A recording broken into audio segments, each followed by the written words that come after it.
নমস্কাৰ আজি এই ভিডিঅ'ত আমি আলোচনা কৰিম 4500 এলপিইউপিৰ শিক্ষক নিযুক্তিৰ কামৰূপ জিলাৰ ক্ষেত্ৰত কাট অফৰ এক সামগ্ৰিক বিশ্লেষণ কামৰূপ গ্ৰাম্য জিলাৰ আমি আসামিজ মিডিয়ামত এলপি পাৰ্টৰ আজি কিছু বিশ্লেষণ আপোনালোকলৈ আগবঢ়াম আপোনালোকে ইয়াক কাট অফ বুলি নধৰি এক বিশ্লেষণ বুলি ধৰি ল'ব গতিকে কামৰূপ জিলাত 5550টা যেতিয়া এলপিইউপি পোষ্ট ওলাইছিলে তেতিয়া ভেকেন্ট পোষ্ট নাছিলে গতিকে আমি সেইখিনি তাৰ কোনো তথ্য আমি ইয়াত ব্যৱহাৰ কৰিবলৈ নাথাকিল তথাপিতো ইয়াৰ পূৰ্ব 2023 চনত বা অন্যান্য নিযুক্তিবিলাকত কামৰূপত কেনে ধৰণৰ কাট অফ হৈছিল আৰু বৰ্তমান যেটো নতুন পদ্ধতি হৈছে আৰু বহুখিনি নিযুক্তি হৈ গৈছে সকলোখিনি দিশ আমি চাইছো আপোনালোকৰ কমেন্টসমূহো চাইছো আৰু বিভিন্ন ধৰণৰ গ্ৰুপছৰ তথ্যসমূহ আমি ব্যৱহাৰ কৰিছো পোলসমূহৰ তথ্য লৈছো আৰু তাৰ পাছতে এটি বিশ্লেষণ আপোনালোকলৈ বুলি আগবঢ়াই দিব বিচাৰিছো যদি আমি চাও কামৰূপ গ্ৰাম্য জিলাত আসামিজ মিডিয়ামত এলপি 4500 পদত আনৰিজাৰ্ভত আছে 74 ওবিসি এমওবিসিত আছে 25 আৰু টি টাইপছত আছে 15 এসসি ক্ষেত্ৰত 16 এসটি প্ৰিন্সৰ ক্ষেত্ৰত 15 পোষ্ট আৰু এসটি হিলছৰ ক্ষেত্ৰত 9 আৰু পিডব্লিউডি 8 টোটাল 162 পোষ্ট গতিকে প্ৰথমে আমি আনৰিজাৰ্ভৰ ক্ষেত্ৰত চাম আনৰিজাৰ্ভৰ ক্ষেত্ৰত টাফ কম্পিটিশন দেখা যায় যেটো আমি 5550টা পদৰ এভাৰেজ যেটো দেখা পাইছো যত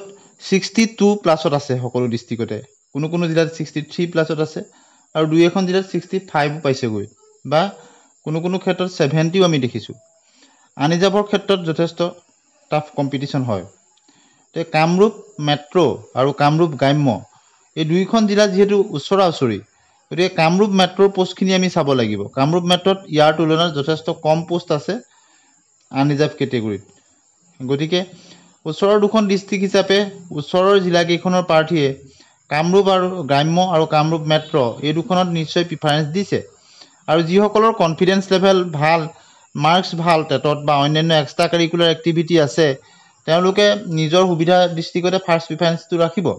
কিন্তু যিসকল মধ্যম পৰ্যায়ত আছে যিবিলাকৰ মাৰ্কস ইমান ভাল নহয়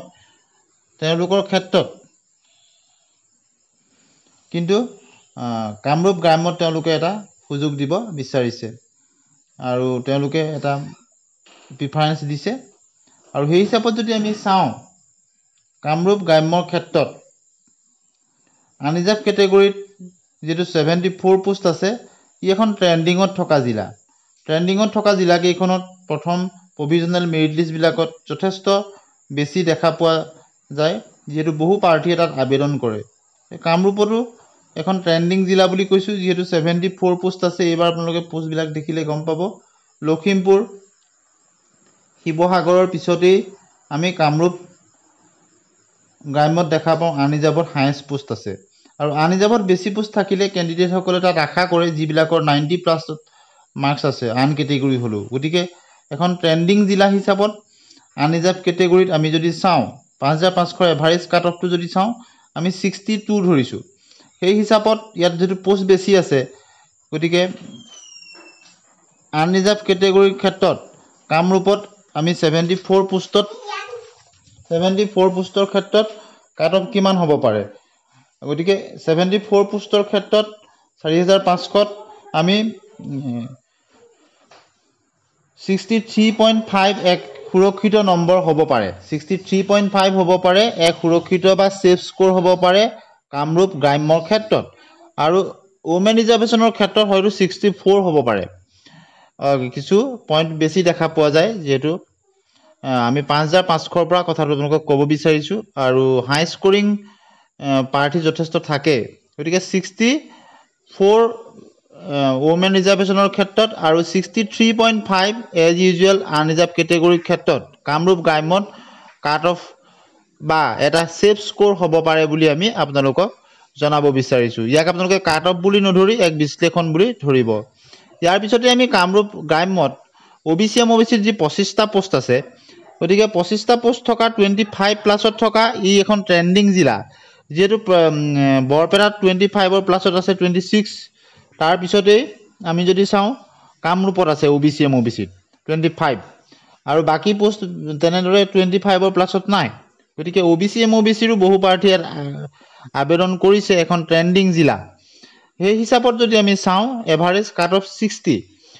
5550টা পদত ওবিসি এমওবিসিৰ ক্ষেত্ৰত গতিকে ইয়াত কিছু বাঢ়ি যোৱাৰ আশংকা কৰিব লাগিব কিয়নো তিনিটা সিটেটৰ প্ৰাৰ্থী আছে আসাম টেটৰ ৰিমেইনিং প্ৰাৰ্থীসমূহ আছে তথাপিতো ইয়াত এডভান্টেজ পজিশন এটাও আছে যিহেতু 5500ত বহুখিনি প্ৰাৰ্থীয়ে তেওঁলোকে আবেদন কৰি পাই গ'ল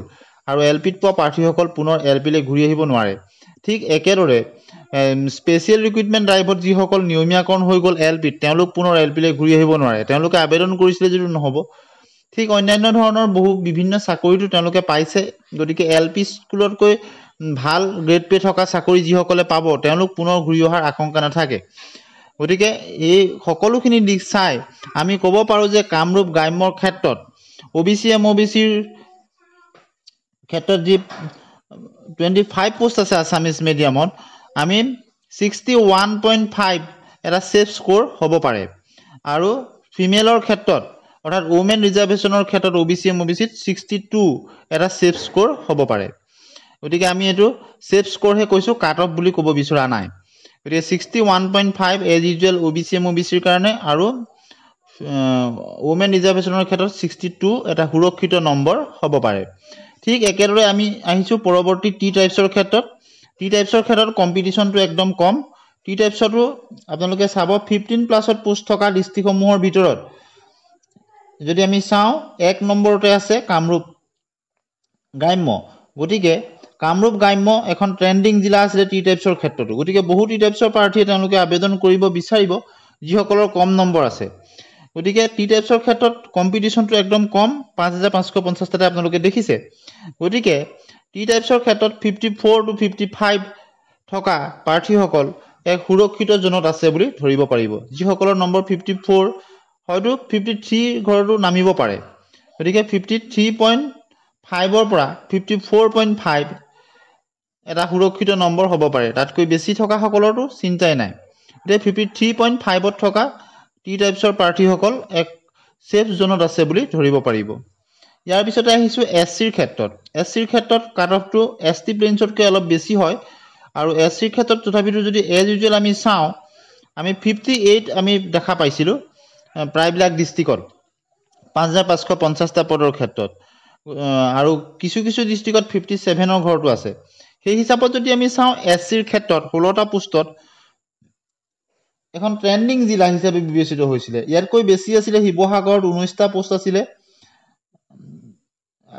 19টা পোষ্ট আছে 4005 আৰু ঠিক একেদৰে আৰু অন্যান্য জিলা নাই 2 নম্বৰতে আছে 2 নম্বৰতে থকা এখন জিলা গতিকে লখিমপুৰত আছে 17টা পোষ্ট আৰু 3 নম্বৰত আছে কামৰূপ গ্ৰাম্য গতিকে কামৰূপ গ্ৰাম্য এখন ট্ৰেন্ডিং জিলা আছিল এসচি ক্ষেত্ৰতো গতিকে বহু প্ৰাৰ্থী আবেদন কৰিছে প্ৰথমতে হয়তো কাট অফটো অলপ বেছি থাকিলেও হেখলৈ আমি 58.5 এক সেফ স্কোৰ হ'ব পাৰে 58.5 এক সেফ স্কোৰ হ'ব পাৰে এসচিৰ ক্ষেত্ৰত আৰু ওমেনৰ ক্ষেত্ৰত 59 নৰ আশে-পাশে থকা প্ৰাৰ্থীসকল বা 59 মানলৈ যাবগৈ পাৰে এসচিৰ ক্ষেত্ৰত আপোনালোকে নিশ্চয় বুজি পাইছে এটা সেফ স্কোৰ হ'ব পাৰে 58.5 এজ ইউজুৱেল এসচিৰ কাৰণে আৰু 58.5 তকৈ বেছি অৰ্থাৎ 59 ৰ ওচৰা-ওচৰি থকা প্ৰাৰ্থীসকলো সেফ স্কোৰত আছে বুলি ধৰিব পাৰিব ওমেন ৰিজাৰ্ভেশ্যনৰ ক্ষেত্ৰত আমি এটা আহিছো এসটি প্লেনছৰ ক্ষেত্ৰত যদি আমি চাওঁ 57 এজ ইউজুৱেল এভাৰেজ আছিল 5500 আৰু তাতকৈ কিছু ডিস্ট্ৰিক্টত কমিছিল গতিকে কামৰূপ গ্ৰাম্যত যেটো 15টা পোষ্ট আছে 15টাতকৈ বেছি পোষ্ট থকা বা 15টা থকা কেবাখনো জিলা আছিল 15 একে আছিল বৰপেটা আছিল 15 পোষ্ট দৰঙত আছিল 15 পোষ্ট ঠিক একেদৰে যোৰহাটত 14 ওচৰা-ওচৰি ডিস্ট্ৰিক্ট আৰু লখিমপুৰত 24 আছিল গতিকে এখন হিমান ট্ৰেন্ডিং জিলা নহয় এখন মধ্যমীয়া জিলা হিচাপত আছিল কামৰূপ গতিকে ইয়াত যিসকলৰ মাৰ্কস বহুত বেছি ভালো নহয় কমো নহয় তেনে ধৰণৰ মাজত থকা প্ৰাৰ্থীসমূহে তেওঁলোকে আশা কৰিছিল এসটি প্লেনছৰ ক্ষেত্ৰত গতিকে 57 এটা সেফ স্কোৰ হ'ব পাৰে বা 57.5 মানলৈকে ওমেন ৰিজাৰ্ভেশ্যনত যাব পাৰে 57 to 57.5 এক সুৰক্ষিত নম্বৰ হ'ব পাৰে কামৰূপৰ ক্ষেত্ৰত এসটি প্লেনছৰ ক্ষেত্ৰত এটা হিছো এসটি হিলছত 9টা পোষ্ট আছে গতিকে যথেষ্ট কম কাট অফ যায় 55 প্লাছত থকা প্ৰাৰ্থীসমূহ তেওঁলোক ছেফ জোনত আছে বুলি ধৰিব পাৰি। খুব বেছি 55.5 মানলৈকে যোৱাৰ সম্ভাৱনা আছে। গতিকে 55+ থকা প্ৰাৰ্থীসমূহ এক ছেফ জোনত আছে বুলি ধৰিব পাৰিব কামৰূপ গ্ৰাম্যৰ ক্ষেত্ৰত। গতিকে PWDৰ ক্ষেত্ৰত 8টা পোষ্ট আছে। PWDৰ ক্ষেত্ৰত ঠিক একেদৰে 56 এক ছেফ স্ক'ৰ হ'ব পাৰে। গতিকে এজ ইউজুৱেল আমি যদি চাওঁ 56.5 পৰা 56 এনেধৰণৰ ভিতৰতে আছিলে 5500 আৰু কিছু কিছু জিলাত অলপ বেছি হৈছিলে। গতিকে 56.5+ থকা প্ৰাৰ্থীসমূহ তেওঁলোক ছেফ জোনত আছে বুলি ধৰিব পাৰি। আৰু ফিমেলৰ ক্ষেত্ৰত কমি যায়, কিছু পইণ্টত কমিব পাৰে। গতিকে যিসকলৰ 56.5 ওপৰত আছে বা 57 ধৰি লওক, মেক্সিমাম 57 হ'ব পাৰে, কিন্তু তাতকৈ কম হোৱাৰ সম্ভাৱনাই বেছি। আৰু ওমেন ৰিজাৰ্ভেশ্যনৰ ক্ষেত্ৰত ইয়াত কিন্তু PWDত কমি যোৱা দেখা গৈছিলে বহুকেইখন জিলাত। গতিকে আজি আমি কামৰূপ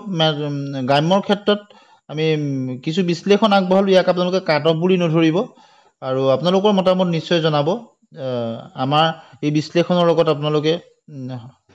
একমত হয়নে, আৰু পৰৱৰ্তী সময়ত কোনখন জিলাৰ আপোনালোকে বিশ্লেষণ বিচাৰে। প্ৰথমতে আমি LP সমূহৰ বিশ্লেষণ দি আছোঁ। পৰৱৰ্তী সময়ত আমি upper primary, Hindi teacher, science teacher এইবিলাকৰো আমি বিশ্লেষণ দিবলৈ চেষ্টা কৰিম। ইতিমধ্যে আমি বৰাক ভেলী LP এটা 3খন জিলা মিলাই এটা ভিডিঅ' দিছোঁ। আপোনালোকে বৰাক ভেলী যিসকলে কমেণ্ট কৰি আছে তেওঁলোকে নিশ্চয় চাই ল'ব পাৰিব। ঠিক একেদৰে আমি সকলোখিনি কভাৰ কৰিবলৈ চেষ্টা কৰিছোঁ। আৰু যিসকল প্ৰাৰ্থী ECA ভেৰিফিকেশ্যনত আছে তেওঁলোকে যাতে ভালদৰে ভেৰিফিকেশ্যনসমূহ কৰে, তাত গুৰুত্ব দিয়ক। আৰু পৰৱৰ্তী সময়ত আমি